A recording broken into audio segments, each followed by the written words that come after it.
Hello everyone, welcome back. I'm going to set a baseline to make it easy for you to watch this review.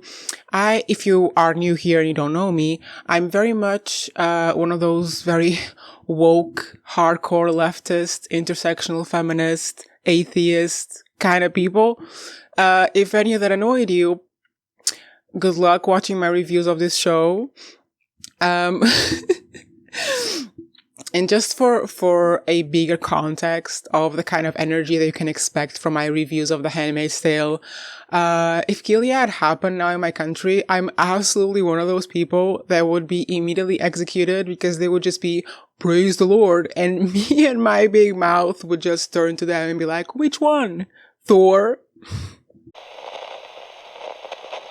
Immediately gone. I would be sent to the colonies. What about it? The Handmaid's Tale, a new season during whatever it is that is happening in the US. What about it?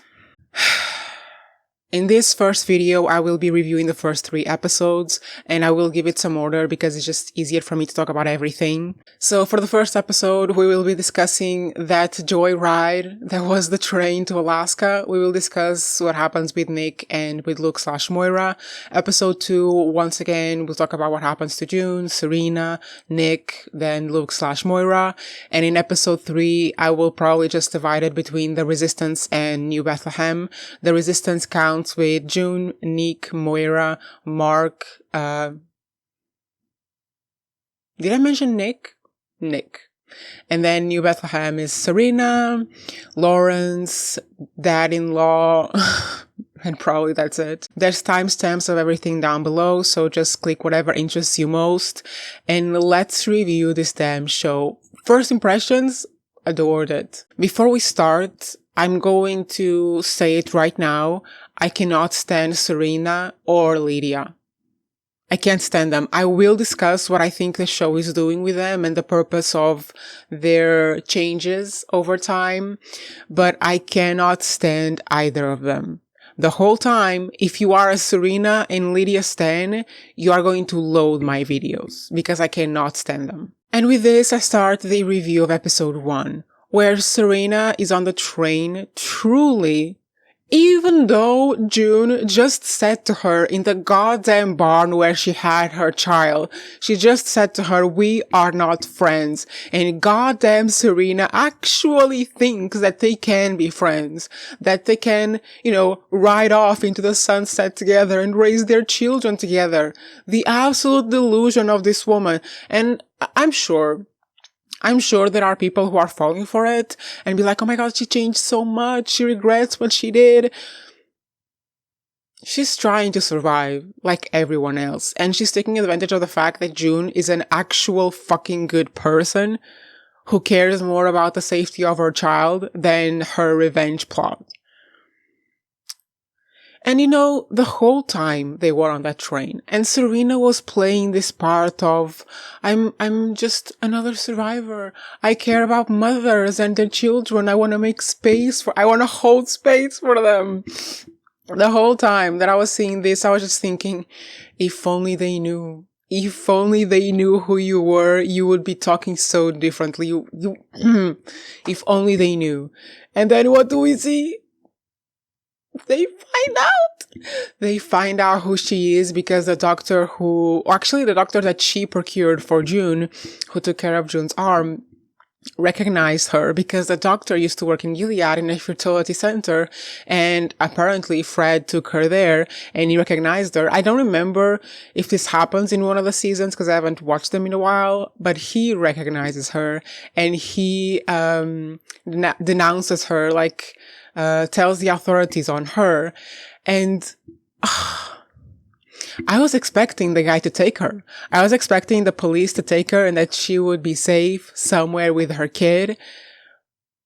But and I mean, I completely understand it. I don't think any of us can imagine the anger that these people feel towards Serena was partly responsible for creating Gilead. She was there. She even said it in season 1 that she helped write the law. Of course they want revenge. The thing that I wasn't expecting was that they wouldn't allow June. They would be so enraged by seeing this woman here that they wouldn't allow June to even pick up the baby. And I mean, that's one of the biggest reasons why June even pulled the lever, Kronk. Why she even pulled the brake. Why would they have a brake there also? Whatever. The big reason why June pulled the brake was because of the baby. Because they were going to kill the baby in the process of killing Serena. And what a good scene. What a good scene. Like, I was having a hard time with certain things in the show, like how June gets that really bloody revenge on Fred. Because at the time that we were watching it, that I was watching it, we were living a somewhat peaceful period. But given the recent developments in the world, where everything seems to be turning back in time in terms of women's rights, you know what? I understood completely. But here is the difference between June and everyone else. Honestly, at this point in the show, I see June as the reincarnated Jesus, because baby girl is able to put her own personal feelings aside and always do what's right. Like, always do the right thing. And speaking about the right thing, I will discuss Serena's morality in everything. I will discuss it in a later episode because they actually mention it in the show and open up the space for a very important discussion about religion, and I will get there. But June is the one person in this entire show that always knows what to do, that always does the right thing. She has a moral compass that is beyond this world. So in that moment, she understands that the right thing to do isn't to deliver Serena to the mob of angry women. It's to literally push her out of the train to make sure that she and Noah are safe. I think that June has lived long enough and has done enough to know that catharsis won't bring any solace, and Serena is a coward. Serena is a coward at heart, and when she tells June, I can't do it, she's basically saying, I'm a coward, I can't do it, you're gonna have to do it for me. Even the decision to save her own child by sacrificing herself, Serena can't do. She can't do it. She can't jump because she knows she might die. Even if she dies protecting her kid, she can't do it. So who has to do it for her? June. June Osborne, the woman that you are. I wouldn't be surprised if she becomes like the Katniss of Mayday, honestly, like the symbol of the rebellion against Gilead. And I will discuss my theory of how all of this is going to come to an end, because I think we kind of already have pretty good hints as to how Mayday and the resistance and the US government's actions are going to kind of be a good pair to the actions of Lawrence and Nick in New Bethlehem, and how this could lead to a future without Gilead. I will discuss it when we get there. But yeah, June pushes Serena out of the train. She eventually arrives in Alaska, and we get, to me, one of the most heartwarming revelations in the whole goddamn show, because we've heard about Mom. We heard about her in season 1, about the fact that she was a doctor and that's how June escaped in the first place. We heard about her later on, I think. But I never thought we were going to see Mom. And we see Mom. And like when the lady dropped her clipboard, I was like, what the hell is going to happen? And then it panned up. And it was like an old lady, and the old lady was looking at June, and I knew immediately that was going to be her mother. And I swear, like, can you imagine? June has gone through this for years. She spent, 7 years in Gilead? She was tortured, abused, essayed, all of these horrendous things that happened to her. And the whole time, for sure, she must have been thinking, like, I want my mom. I want someone to protect me. I mean, we even hear Janine say it in season 1 when she's freaking out about after she lost her eye. Sorry, after they took her eye, that she's saying that she wants her mom. She's calling out for her mom. And I mean, those were young girls, young women. I wouldn't be surprised if all of them, even in their heads, had those kind of thoughts. Like, I wish my mom was here. And then we see her with her mom. I love that. I love that. They got me. I'm the audience for it. They got me. I feel like this season of television is gonna heal a lot in me. I just want to see Gilead taken down. I just want to see all those assholes die. Okay, let's continue. In episode 1, we don't hear much about Nick and Moira/Luke, but we see that Nick is forgiven for everything because clearly he's very protected. The commander who's the father of Rose's father, is like a high commander. He's one of the big dogs. So he's very protected. I assumed that he got himself sent to New Bethlehem kind of to have privacy, to be able to reach out to June or the Americans more. But now that Dad is there, Dad-in-law is there, he can't do it. I think that's why in episode 2, we'll talk about it. When he throws the SIM card into the fire, I think he's just paranoid, because how is he going to answer a phone where at every corner Dad can come in, But yeah, that's what we see of Nick. And then we see Moira and Luke. We don't see Luke, actually. He's still in jail. But we see Moira being like, Mark, do something. And it feels like the US government is about to be no more because Canada is trying to completely get rid of them, which sounds insane, but I believe it. I mean, so many things sound insane and they're happening right now. I could believe anything could happen. We're not free or safe from anything, really. So, like, watching this show and specifically seeing how the world is right now, it really makes me think how far away from something like this are we? Because it is happening. It's just not here. Already in our time, it is happening, just not here. And it happened before. Margaret Atwood, it's one of the biggest quotes from her interviews, from her talking about this book, is one of the things that everyone knows, that none of it was invented. She didn't make anything up. She just made sure that a lot of events that have happened in history happen all at once in Gilead. So yeah, just some moments in the show just make it so realistic, and it's just scary. Honestly, I shouldn't have, yeah. I'm not going to watch this show at night because I'll have nightmares for sure if I do.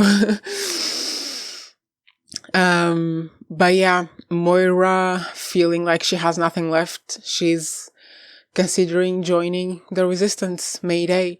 And I mean, Mark is impressed by her when she says that she was in Jezebels and she escaped by killing a commander. Yeah, I mean, that's the courage that came from June. It was June, because when Moira was in the Jezebels, she was completely beaten down. And I mean, Moira was the rebellious one. Out of Moira and June, Moira was the rebellious one. She was the one that got them out of the Red Center in the first place. So whatever they did to her in between the Red Center and the Jezebels to make her so completely submissive must have been horrendous. So when she escaped, when she finally had the courage to escape, that was June. That was June telling her, you get your shit together because we have to fight back. Moira was completely defeated by then. It was June. When Mark says that no one escapes Jezebel and that was a feat, I mean, yeah, Moira is really strong, but that was June in her here. She's Christ resurrected. What can I tell you? But yeah, that's episode 1. It was overall a good way to start the show. The moment I saw the mother, I would have watched the whole season, right then and there. And then episode 2, we start with Serena. I don't care about Serena. I don't like her, and I don't think she's honest at all. She's not genuine, and she's profiting from this. And I mean, she was being so nice in the train, wasn't she? She was being so cute and nice and taking care of June's baby. But then the moment she realized that they were going to turn against her, she defended Gilead. She said that it was the right thing to do, because before Gilead, women were being essayed. As if she said that standing next to the woman she used to help her husband essay. Right next to her.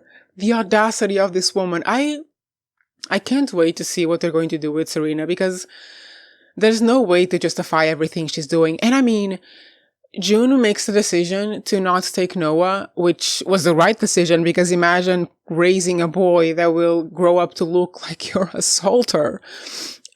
But Serena shouldn't be raising this boy, because she still believes in the values of Gilead completely. And the only reason that she now is saying, oh, I was wrong about torturing and essaying women, is because she has to. It's because it's the most valuable position for her, because she wants to keep her son. She's not going to be a good mother. She's not going to raise that boy well. She's going to pass on the most horrible values to him, and he is a him. And I don't wanna know about her dad's backstory. I don't care about her. I don't care about her dad. I don't know why we are seeing this. I think I know, actually. I will discuss it after episode 3 when we see Aunt Lydia. But I love her so much. Because these characters, these female characters that like use their position to abuse other women, that take part in their own oppression. And I mean, you can argue that they had to, right? You can argue that Serena had to do that. But I mean, she didn't have to do all of it. Even if you argue the idea that she, at one point, she lost all her rights. The only thing she could be was a wife. She still didn't have to abuse June. And she says it in episode 3, and I will get to it, that she felt like she had no power, so she abused her power against those who had even less. And I mean, she's not saying it because she regrets it. She's saying it because that's the best position for her. Because, as June says it, Serena always lands on top. You know, like Coriolanus Snow. I hope that I don't see any Serena defenders in my comments. I will go insane. But anyway, in episode 2, we get to see Serena living in that community of women, of religious women. And because the leader of that community knew that she was Serena Joy from the beginning, whenever the eyes were like out to get information, she probably told them. And Lawrence comes back with a proposal for her. And of course, she's going back to Gilead. She never wanted to leave. She was forced to leave. So of course she's going back. June, we see her with her mother, and the whole thing is so adorable. Like, they were making pancakes. Guys, they were making pancakes, you know, like June made with Hannah. And then we get them, like, catching up together, and the mother telling her all her story as she was captured. She was in the colonies, and she was a doctor for ants, for commanders, and all that stuff. She was rescued 6 months before that. And we get the most cutest thing, because the reason that her mother stayed alive and stayed hopeful this whole time was because of June. The same reason that keeps June going is the reason that kept Holly going. I was in pain watching these scenes, in good pain, because honestly, I cannot wait for the moment that June reunites with Anna. I cannot wait. I will be bawling so hard, you guys. When I finally see those two together, I will be bawling for the whole episode. Even if it's just like a 5-minute scene, I will be crying so much. I need to calm down. Basically, I love June and Holly so much. And there's this one moment where June kind of tries to tell her mother, like, I really tried to save Hannah. I've seen her. She's okay. I tried so hard to save her. It's like she's justifying herself for not being able to save her daughter, when she's literally one person facing an entire dictatorship, where her daughter is literally in the center of it, because she's a daughter of a very important commander. Heartbreaking, completely heartbreaking. And that scene on the train, remember when Serena was like, now you can finally begin again. You and your family will all be together. And June has to literally remind her that her daughter is still captive in the system that Serena helped create. I will never stand with that woman. And another detail that I found just heartbreaking is the fact that June is keeping her tag until every single handmaid is free. She is Jesus reincarnated. This is what I'm telling you guys. But at the end of episode 2, she has to leave because she stops getting in contact with Luke because he's in no man's land, so he can't take her calls anymore. She eventually just calls Mark. Mark tells her everything, and she's going to get them. It always gotta be her. It always has to be her. But when we saw Luke in episode 2, and he was like kind of freaking out, saying, I have to get my daughter, I have to do. It's like, bro, toughen up. Like your wife is the baddest bitch in the kingdom. Toughen up. And well, he does. He volunteers to go with Mayday. Moira has volunteered as well. They're both going in because Mark got Luke out of prison. But I mean, he has to wait for the trial, which I don't know. Maybe he's still in time, maybe they won't know that he was in no man's land and he can still stand trial and be considered innocent. Sure, he will. But yeah, Luke and Moira were sent in to get a bag, and apparently this is the bag that has the names of all those like really hardcore commanders that were behind the attack on the mission that was meant to rescue Hannah. So Luke and Moira have these names, they have the bag, but they are trapped in no man's land by a Gilead patrol. And I mean, there's something fishy here because Mark asked Nick for the patrol schedules for that zone, that area, because they were probably preparing that mission to go get the names of these commanders. And then they are expecting no patrol, and then out of nowhere, a patrol comes in. Fishy. And the patrols that come in know Nick. Fishy. Because you see, what I'm thinking is, Rose's dad knows way too much. He knows way too much. My instincts about this could be wrong, but I feel like Rose's dad, because I mean, Rose seemed like a really nice person. How many other wives in that freaked up place, that messed up place, would know about Nick and June and not do anything? How many other wives would be so supportive of this? And she was raised by this guy, by this high commander. I feel like in the end, he will turn to their side. I feel like he's not going to be one of those who is executed by the resistance. I feel like in the end, he will be one of the ones who will turn, because I have the feeling that he knows everything that Nick is up to, because there is absolutely no way, especially after everything, there's no way that Rose didn't tell her dad everything. Guys, if I sound very nasal, I'm so sorry. My allergies are back, so yeah. What was I saying? There's no way that Rose's dad does not know about Nick. This is my theory. One of my theories for this season is that she tells him everything and he's known all along everything that is going on. And I feel like he wants the same thing for Gilead as Nick does. And he's just playing the game like Nick is. He has to answer to other commanders probably. So he's just trying to keep himself and Rose safe. So in episode 3, we see, there's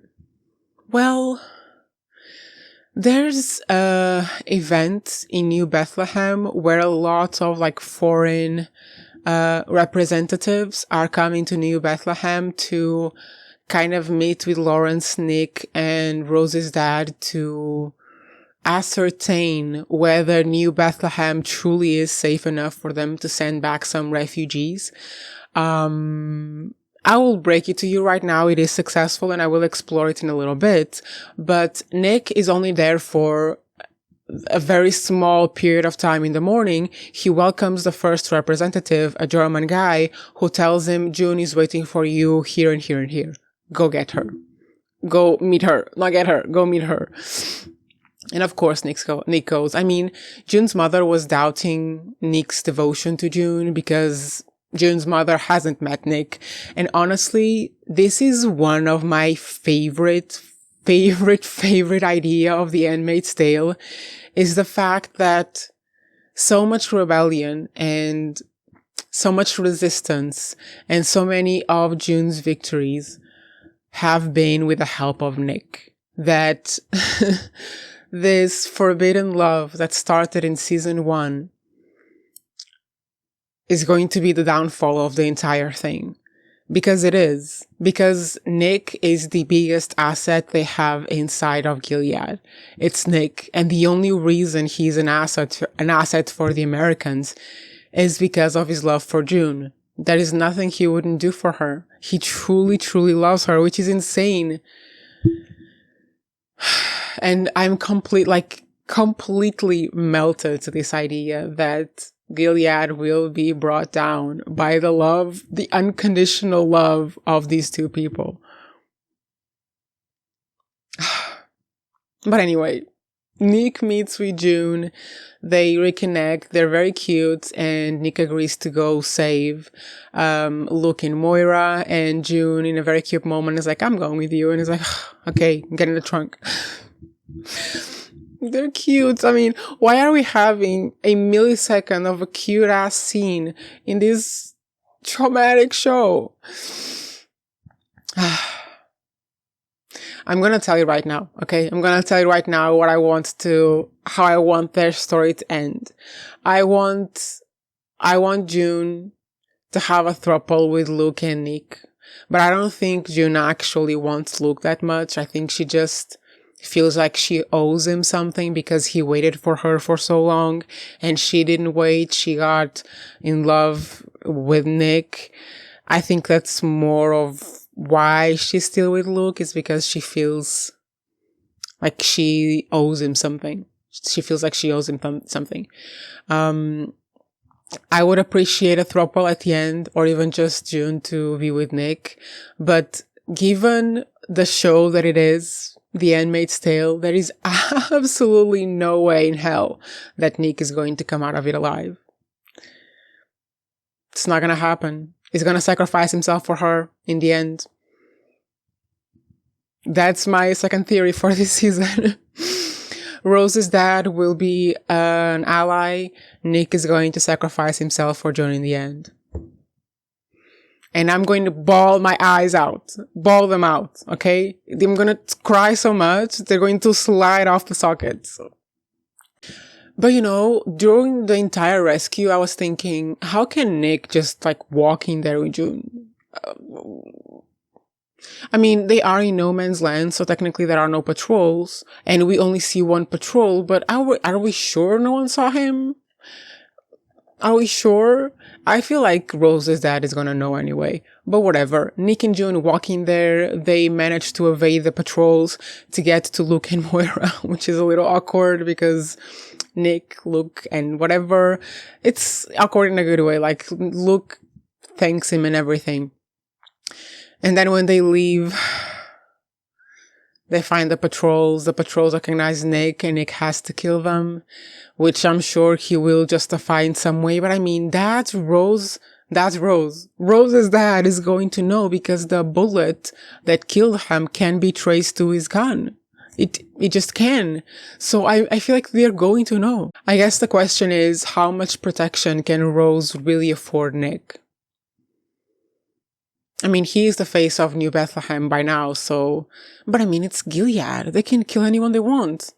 I guess if they kill the face of New Bethlehem, then they wouldn't get any more people, because then they would betray the trust of all the foreign representatives. But also, Rose's dad doesn't seem like he wants New Bethlehem to happen. And even on one hand, I feel like he is saying he doesn't want it because he has to answer to the other commanders who don't want it. But still, killing Nick would be a good way to not let it happen, because then because everyone else outside of Gilead would lose trust in New Bethlehem. But before we go into the New Bethlehem bullshit, I just have to mention this last little encounter between Nick and June when Nick was saying, make sure you have a good life. And it's kind of like they're saying goodbye again. And then June just cuts him off and is like, we're going to see each other again. So I guess see you later.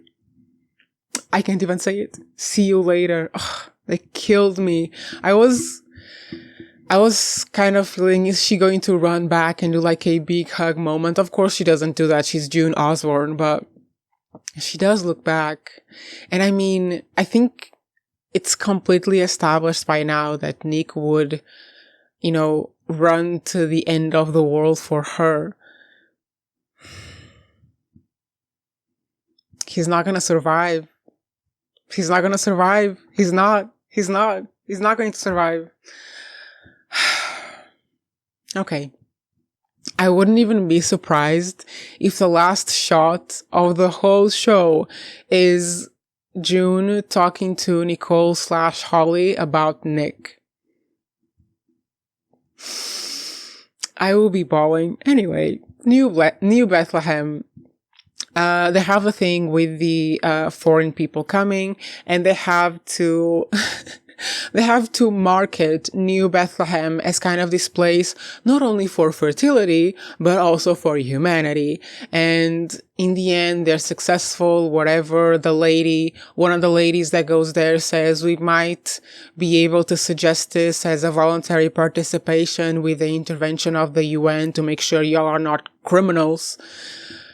But the thing that really got to me in this episode is the conversation that Serena has with Lawrence before the event, where Serena literally asks Lawrence, what's driving you if it isn't God?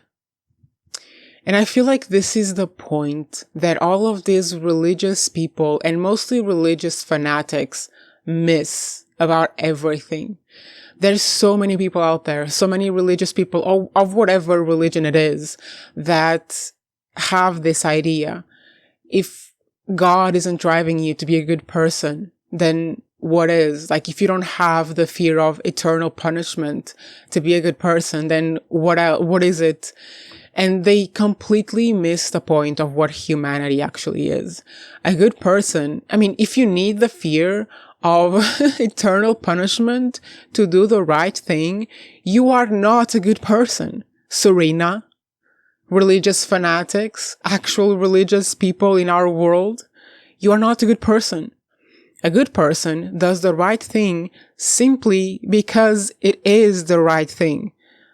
A good person helps other people simply because they can help them and the other people need help.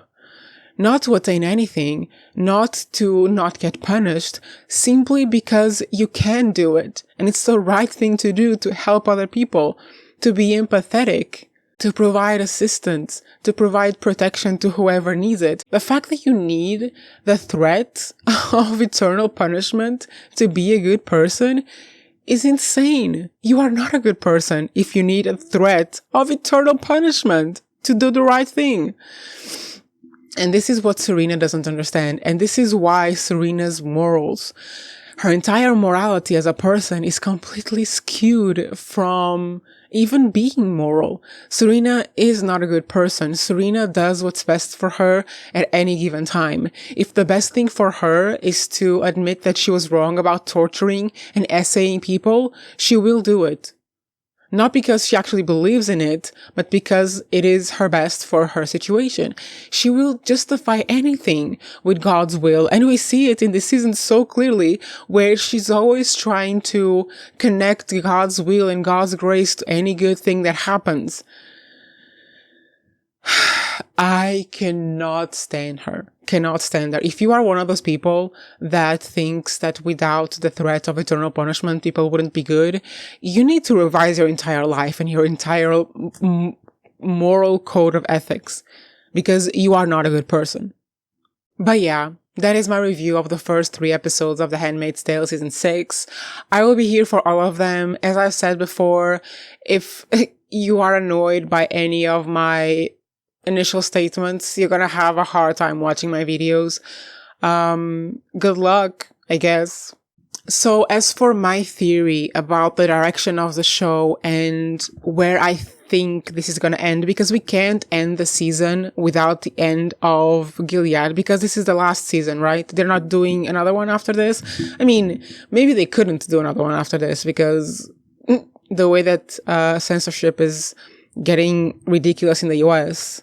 Yeah, season 6 is going to be the final season, so they won't be able to explore anything else. And I mean, it has to end with the end of Gilead. And I even saw the episode titles, which kind of maybe hinted a little bit towards this. So episode 1 is Strain, obviously, Exiled and Devotion. Episode 4 is Promotion, which is probably about promoting freaking New Bethlehem. 5 is Janine. Oh my God, I forgot about that.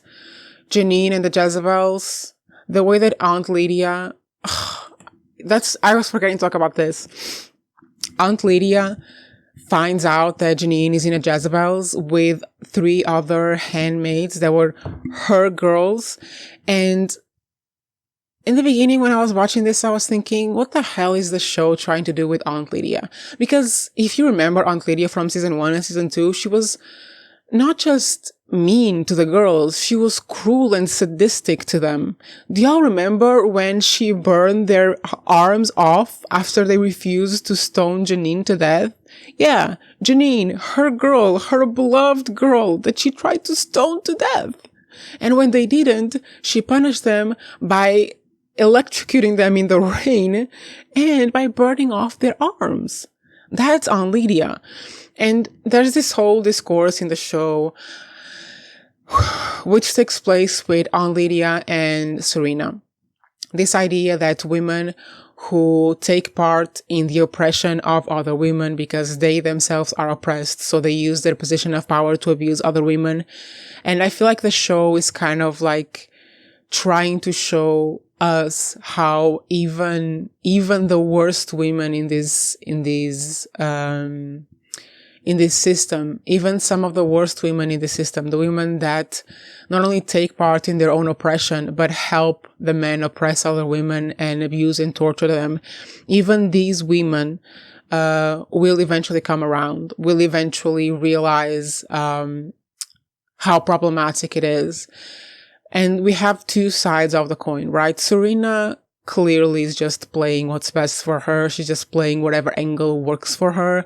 But when we know she truly still has the beliefs that she had in the beginning about Gilead, she still thinks like if you sent her back in time, she would have still done it because she still thinks that the world before Gilead was a problem.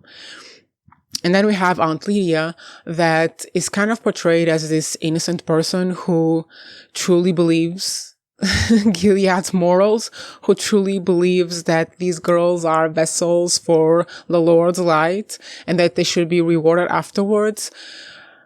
I don't understand how a person can be that stupid and that ignorant about their situation, but I mean, the same way that there is a Martha school and a handmaid school and the wife school, there probably was an aunt school as well, where they were mistreated to the point that they either mistreated other people or they would suffer themselves. But that's the point, isn't it? Because we saw it with the handmaids. When they were tasked to mistreat a fellow handmaid, they just refused it. They didn't do it. But the aunts, they do it. And the wives, they do it because they're in a position of power. And the fact that the show is trying to show us that even these people, even the women with the most power, are still abused and will still turn against the system. I don't know. I don't know how to feel about it. I don't feel like it's sending the right message because playing Aunt Lydia like this innocent little person who truly thinks that abusing women and punishing women is the best thing to do for them, who truly thinks that a handmaid is actually a handmaid. Like the idea that Aunt Lydia truly believes that a handmaid is a handmaid, like the sacred vessel for the Lord's light that will become rewarded afterwards as by being an econo wife. How could anyone who came from the time before Gilead, who lived through the building of Gilead, who has a position in Gilead, how can anyone believe it? I mean, like the kids, maybe, if they are indoctrinated into it. But Aunt Lydia lived most of her life before Gilead, and she's completely blindly devout to the ideals, so much so that she believes that a handmaid is actually a handmaid and not just a slave. That's what they are, the handmaids. By the way, to let you know, sex slaves, incubators. That's all they are. And Aunt Lydia truly seems to be the only person that believes the handmaids are actually handmaids. I don't think that makes sense. I don't think that that's a good way to, I don't think that makes any sense. I don't think anyone could be that freaking blind to believe it, to truly believe it, to truly believe that this man would ever give handmaids a fair chance of being a wife. So I don't know. I don't know what the show is trying to do with Aunt Lydia. I don't know where they're going to go, but I'm curious. If anything else, I mean, let me know in the comments what you think about this, what you think about Aunt Lydia, if you think that she could be this innocent, which she isn't. She was for like 2 or 3 seasons completely sadistic towards these girls. Yeah. But what was I saying about, my theory, my theory about how it's going to end. And it's with Janine, because Janine is at the Jezebels and Aunt Lydia is trying to advocate for her girl. And she's realizing that no one cares about Janine, that Janine is probably safer there than at the colonies. Then 6 is surprise, 7 shattered, and 8 is called Exodus. And I really, really hope that surprise is the surprise attack on all the high commanders that were behind the airplane takedown of the mission that was meant to save Anna. I hope that's a surprise. It's them being taken down. And why is a bunch of high commanders, very pious people, being taken down so good? Well, from inside Gilead, a part of its leadership, Lawrence and Nick. Lawrence, by the way, was the architect of Gilead, but as we found out, he didn't exactly want to create the Gilead we see today. He wanted to create a different kind of place, a place that favors fertility, but not abuse. He wanted to create fertility with humanity, and he just stuck by fertility because the only way to make it happen was with these religious fanatics. By the way, just to set the record clear, Lawrence, not a good person. Don't even try it. But he is trying to, fix his mess, basically, and he's trying to do it with New Bethlehem. So there's already a push within Gilead for a less abusive country. And it would be beneficial for Lawrence and Nick in New Bethlehem if these extreme commanders, extremely pious, extremely religious commanders were taken down, because that would be less resistance to opening up more New Bethlehems, which is what Lawrence wants. And if they have a lot of refugees wanting to come back, then that's also a good point, because then they have demand to create more New Bethlehems. And if they have less resistance for them from the most extremist commanders, it would be helpful to the New Bethlehems, which are a better Gilead. At least apparently so far. We haven't seen much inside it. I'm sure there are a lot of problems. So the initiative from the resistance, from Mayhem, to take out these extremist commanders would kind of be convenient to Lawrence, Nick, and New Bethlehem. Like, their goals could align a little bit more than they do currently. So I feel like if they take out those commanders and right after that, more new Bethlehems are allowed to exist, and more handmaids and Jezebels and whatever are allowed to reconnect with their loved ones who escaped, that could be the path for the end of Gilead. And then in episode 8, we have Exodus, which I really hope is not the exodus of the Americans from Canada and returning to the new Bethlehems. I hope it's the commanders and everyone who is in power fleeing for their lives because Gilead is falling. That's what I hope it is. And then 9, we have execution, which I hope is all the commanders who weren't able to flee being executed for their crimes against humanity. And then the Handmaid's Tale, when at some point they finally, I don't know, maybe they'll do a 10, 20, 30, 50 years flash forward. I feel this is what I'm expecting with The Handmaid's Tale as the last episode, is that we're going to see Margaret Atwood playing an old version of June 50 years in the future, where Gilead has fallen and they were able to build a new country out of it. And is Margaret Atwood telling her story? I'm getting emotional. This is what I hope episode 10 is. 50 years in the future, Margaret Atwood playing an old June, finally reading her tale, The Handmaid's Tale, and which is kind of a historical book and is preserved to remind everyone of the horrors of the past. This is the one thing I want. I want June to survive, to be an old lady, and to die in a free country.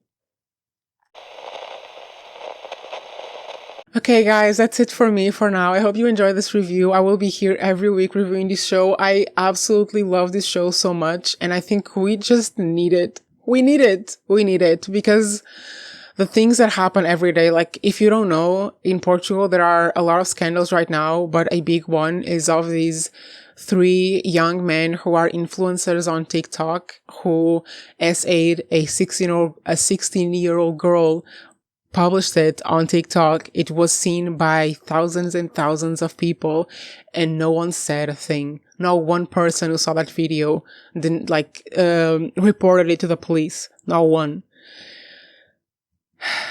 And they were arrested. They are waiting trial in freedom.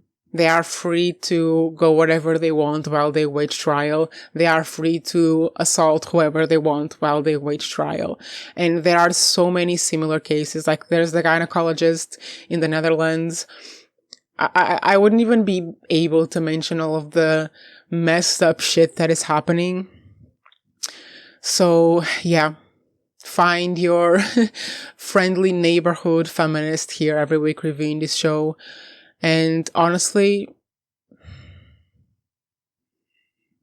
I'm part of those group of people that have kind of stopped being afraid, and most of the time I'm really just angry.